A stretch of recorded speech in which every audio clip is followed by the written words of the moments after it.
Hello, I'm Ben and you're watching The PhD Parent. As described in another video, about 2.5% of women meet diagnostic criteria for Obsessive-Compulsive Disorder, or OCD, during their pregnancy, and about 2% following childbirth. So OCD is a relatively common mental health issue during the perinatal period. Interestingly, the prevalence of OCD during the perinatal period is about twice that of the general population, suggesting that this period may be a trigger for the onset or exacerbation of OCD symptoms. In the current video, I'm going to discuss what OCD is, discuss the types of obsessions and compulsions that are typically seen in people with OCD during the perinatal period. I'll dig into infant harm-related intrusions and their relation to behavior, and finally present a cognitive model of OCD, which attempts to explain how this disorder develops. So first of all, what is Obsessive-Compulsive Disorder?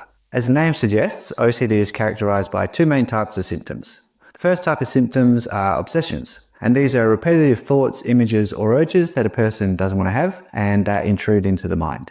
These thoughts, images, or urges can be ego-dystonic, meaning that they're not consistent with how the person sees themselves.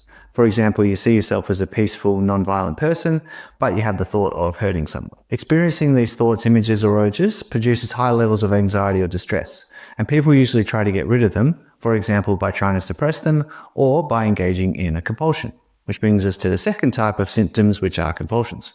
Now, these can be behavioral acts, for example, checking or cleaning, or cognitive acts, for example, counting or saying a specific phrase to yourself. And a person performs these following an obsession or because of a particular rule that they have. Usually the aim of the compulsion is to reduce the negative emotion resulting from the obsession, and/or because the person believes that the compulsion will prevent something bad from happening. To get a diagnosis of OCD, the obsession or compulsion must take up a lot of time, or cause a lot of distress, or significantly interfere with your life. Now, there's no specific diagnosis for OCD that occurs during the perinatal period. That is, there's no such thing as perinatal OCD. It's just called OCD. However, as I'll discuss, the types of obsessions and compulsions that characterize OCD during the perinatal period do appear to be distinct from those that characterize OCD at other times. So several studies have investigated the types of obsessions and compulsions that characterize OCD during the perinatal period. Starcevec 2020 reviewed this literature, and so I'll report the results of this paper rather than go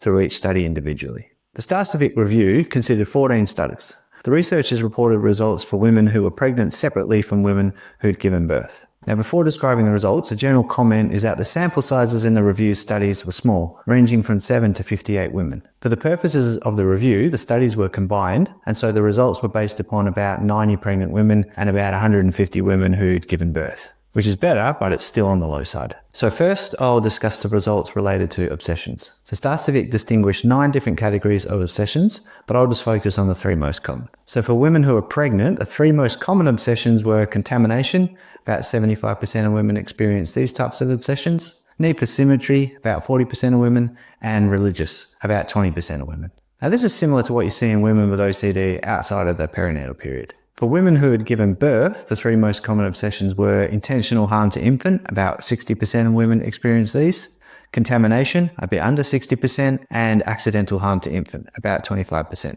The figures for intentional and accidental harm are probably an underestimate, given that such thoughts are considered taboo. In pregnant women, these types of obsessions were either not asked about or reported in a way that made it difficult to tell whether the harm related specifically to the baby. Now, I'll return to these types of obsessions in a moment. But next, the results related to compulsions. Starcevec distinguished 8 different categories of compulsions, but again, I'll just focus on the 3 most common. For women who are pregnant, the 3 most common reported compulsions were cleaning, about 80% of women experience this, checking, about 60%, and ordering things, about 35%. For women who'd given birth, the 3 most reported compulsions were checking, about 55% of women, cleaning, about 50%, and self-reassurance, about 20%. Now, these compulsions are predictable given the nature of the obsessions. For example, if you think that you've been contaminated, you might have touched something poisonous, then cleaning is the way you'd likely deal with this. Thus, it's not surprising that cleaning compulsions were common given that contamination obsessions were common. So these results reveal a distinctive feature of OCD in mums, whereby if OCD occurs following birth, it's characterized by relatively high levels of intrusions that concern harm to baby, in particular, intentional harm to baby. So in the following, I'm going to dig into obsessions related to infant harm, and as will be seen, intrusive thoughts about infant harm are actually a very common experience amongst new parents, irrespective of whether they have OCD. So in this next section, I'm going to review studies looking at the prevalence of intrusive thoughts related to infant harm once baby is born in people without diagnosis of OCD. So Fairbrother and Woody recruited 100 women post-childbirth. They assessed the prevalence and frequency of accidental harm intrusions and intentional harm intrusions 1 month after birth and 3 months after birth. And I'll discuss each in turn. So in terms of the prevalence of intrusions 1 month after giving birth, every mum reported experienced intrusive thoughts that their baby would be accidentally harmed, and about 50% of mums reported experiencing intrusive thoughts of intentionally harming their baby. Similar results were reported by Fairbrother in 2021. In terms of the frequency of intrusions 1 month after giving birth, about 35% of mums reported experiencing accidental harm intrusions 1 to 2 times a week, about 25% every day, and about 30% several times a day. For those mums who experienced intentional harm intrusions, for about 50%, these were occurring 1 to 2 times a week, and for about 40% less than once a week. Now, in terms of the prevalence of intrusions 3 months after giving birth, about 95% of mums reported experiencing intrusive thoughts that their baby would be accidentally harmed, and about 20% of mums reported experiencing intrusive thoughts of intentionally harming their baby. In terms of the frequency of intrusions 3 months after giving birth, for accidental harm intrusions, the results were pretty much like those reported at 1 month, with perhaps a slight drop-off in frequency. For intentional harm intrusions, same deal, but about 20% of mums reported experiencing them every day, so a general increase in frequency. The researchers also looked at the most common forms of intentional harm intrusion, which turned out to be screaming at the baby, followed by shaking the baby. Not surprisingly, such intrusions were found to be more distressing than accidental harm intrusions, and were also associated with higher levels of guilt. Now, other studies have not distinguished accidental versus intentional harm intrusions, and have instead reported data for any kind of harm intrusion. For example, Abramowitz found that about 90% of mums and dads reported experiencing any kind of harm intrusion. And in an earlier study by Abramowitz, they found that about 70% of mums and about 60% of dads reported any kind of harm intrusion. So, in summary, experiencing intrusive thoughts of your baby being harmed in one way or another is a very common experience for new parents. In a moment, I'll discuss a cognitive model of OCD which attempts to explain how these intrusive thoughts, which are otherwise a normal experience, become clinical obsessions. But before doing so, I'll look at research that's investigated whether intrusive thoughts related to intentional harm of baby have any relation to a parent harming their baby in real life. So as mentioned, intentional harm intrusions can be very distressing, and people, or others who are aware such thoughts are occurring for someone, may begin to worry that they may act upon these thoughts. So in the following, I'm going to look at studies that have investigated whether experiencing such intrusive thoughts increases the risk of actual harm to a baby. So Brock, in 2017, reviewed studies investigating the relationship between thoughts of intentional harm and actual harm. And they concluded that harm-related intrusions in the context of OCD are not associated with an increased risk of actual infant harm. And there were 2 sources of evidence supporting this claim. The first source was 5 case studies involving a total of 35 parents experiencing intentional harm intrusions. In these studies, no evidence of harmful acts was observed.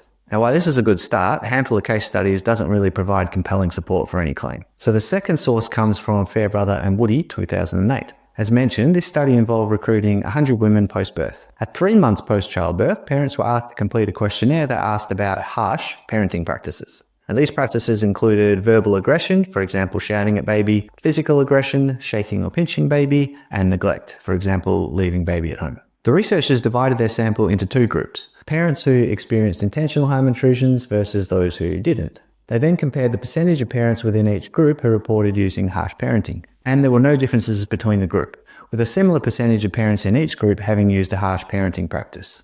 And so, no evidence to support the idea that experiencing intrusive thoughts increases the risk of actual harm to a baby. In a subsequent study, not included in the Brock review, Fairbrother recruited about 390 mums and assessed their experience of intentional harm intrusions, diagnosis of OCD, and maternal aggression towards baby. Again, the percentage of mums who reported aggressive behaviour towards baby was similar in mums who reported intentional harm intrusions compared to those who didn't. If anything, mums who reported such intrusions were less likely to report aggressive behaviour towards their baby. So, taken together, the results of these studies provide no support for the idea that experiencing intrusive thoughts increases the risk of actual harm to a baby. So in the next section, I'll review a model of OCD that attempts to explain how these otherwise normal experiences of intrusive thoughts develop into OCD. So the first cognitive models of OCD were proposed back in the 1980s. The basic idea is that having unwanted thoughts, images, or urges is a normal experience. Whether these become obsessions depends upon how they're appraised. That is, rather than simply disregarding these experiences, people vulnerable to OCD may appraise them in one or more of the following ways, resulting in them becoming obsessions. First, appraising the thought, image, or urge as bad. Second, appraising the thought, image, or urge as something you must control, otherwise something bad will happen. And third, appraising repeated occurrences of the thought, image, or urge as meaning that you'll be responsible for something bad happening. Now, in the context of OCD during the perinatal period, Fairbrother and Abramowitz have argued that the significant increase in responsibility that comes with having a baby, together with the possibility of something bad happening to the baby, increases the chances that a new parent will appraise unwanted thoughts, images, or urges related to the baby in one or other of the ways described. And the next part of the model is that the person engages in behavioral or cognitive acts in response to these thoughts, images, or urges. That is, they engage in compulsions. Now, these acts might include repeated checking on the baby, excessive washing or cleaning, or trying to suppress the thoughts, images, or urges. These acts end up getting reinforced for two reasons. First, they reduce the negative emotion produced by the intrusive thoughts, images, or urges. And second, the person attributes the absence of anything bad happening, which wasn't going to happen anyway, to having performed the acts. Essentially, people end up stuck in a vicious cycle, as shown here. Now, these kinds of models are all well and good, but the next question is, what can you do about OCD symptoms? So if you'd like to know, interventions for OCD are covered in another video, and you can check out the link down below. For the moment though, that's it for OCD during the perinatal period. If there's anything I've gotten wrong, any important research I've overlooked, or if you have any questions, then feel free to get in touch. Otherwise, happy parenting.